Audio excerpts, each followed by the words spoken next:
السلام عليكم ورحمة الله وبركاته. ازيكم يا احنا متابعين في الدنيا، عاملين ايه؟ يا رب كلكم تكونوا بأفضل حال. فيديو النهاردة هنعمل كريم كراميل في البيت بطريقة سهلة جدا وبسيطة جدا، وكمان المكونات بتاعته متوفرة عندنا في كل بيت، وكمان من غير حليب محلى مكثف ومن غير حليب بودرة. هنعمله النهاردة بطريقة سهلة جدا، وهقول لكم على سرين هيفرقوا معانا في الطعم وكمان ايه القوام بتاع الكريم بتاعنا. شايفين الجمال والحلاوة؟ الولاد بيحبوا الكريم كراميل جدا، فاحنا النهارده هنعمله في البيت بطريقه صحيه جدا. ولو انتي اول مره تعملي كريم كراميل، ان شاء الله بعد الفيديو ده هتكوني استاذه في الكريم كراميل.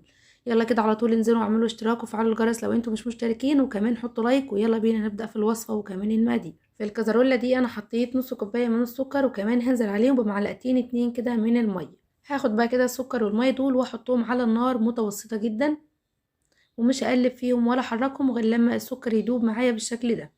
انا بعمل دلوقتي الكراميل اللي احنا بنحطه تحت الكريم كراميل.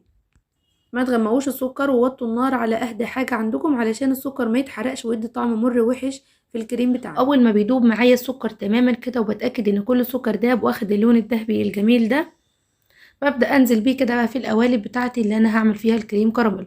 تقدروا تعملوه في صواني او في قوالب زي اللي انا عاملاها دي، او حتى في بولات صغيرين كده هوريهولكم دلوقتي في الفيديو. هركن بقى القوالب بتاعتي، وكده احنا عملنا الكراميل. يلا بقى بينا نعمل كده الكريم. وفي نفس الكزرولة اللي انا مسيحه فيها الكراميل بتاعنا هنزل فيها بلتر من الحليب. ودي كده اول تكايه معايا ان احنا نحط الحليب او نغلي الحليب مكان ما كنا عاملين الكراميل. بتكون الكزرولة او الحاجه اللي احنا مسيحين فيها الكراميل فيها لسه كده بواقي من الكراميل، ودي بتفرق معايا في الطعم جدا.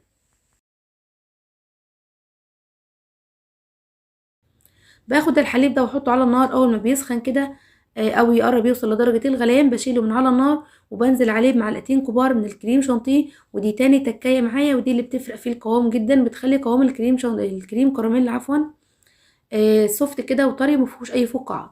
بدوب الكريم شانتيه في اللبن وبركنه على جنب، وفي الخلاط كده بنزل بنص كوباية من السكر، والسكر هنا حسب الرغبة تقدروا تنقصوا او تزودوا. وكمان بنزل عليهم ب9 بيضات، وحط عليهم معلقة صغيرة من الفانيليا. بضرب الخليط ده كويس جدا في الخلاط، وبنزل بيه على طول على الحليب بتاعنا اللي احنا كنا مسخنينه على النار. بنزل بخليط البيض والسكر كده على الحليب وبقلبه كويس.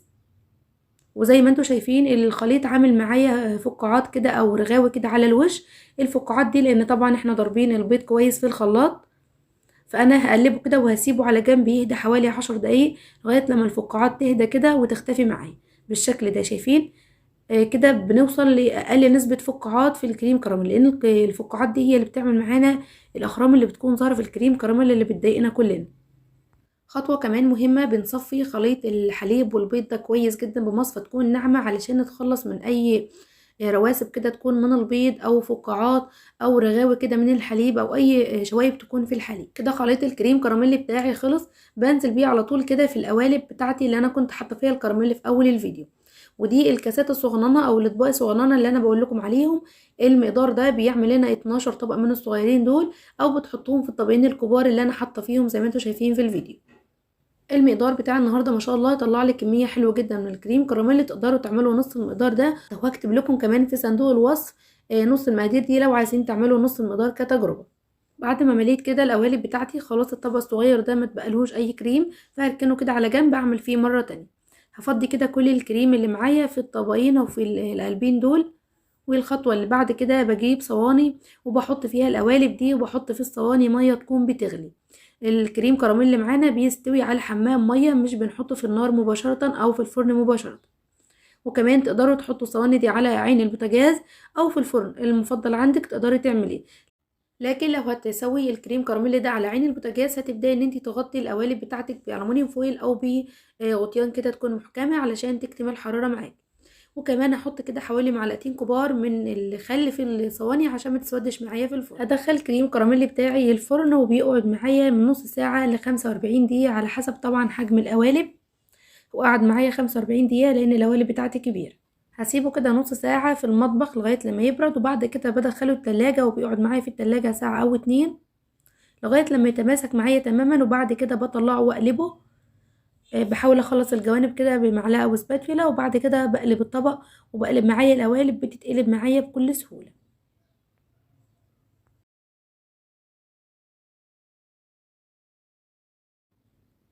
بنشيل كده القالب بيتشال معانا بكل سهولة، وما شاء الله الكراميل نزل كله على وش الكريم بتاعنا، وكمان اللون بتاعه مش غامق،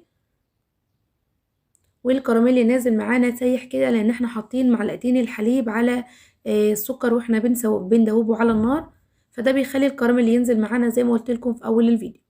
تعالوا كده نقطع حته قدامكم، ما شاء الله شايفين الجمال والحلاوه، شكله حلو جدا وكمان طعمه حلو جدا، واولادنا بيحبوه جدا، وكمان مغذي ومفيد للكبار وكمان للصغار. شايفين ما شاء الله الخرطة متماسكة، وكمان بتتقطع معايا كده بالمعلقة، مش بتفلق معايا كده وانا بقطعها ماسكة كده نفسها وشكلها حلو جدا. قوموا بقى كده جربوه، اوعدكم هيطلع معاكم ناجح، وان شاء الله هتعملوه احسن ما انا عاملاه كمان.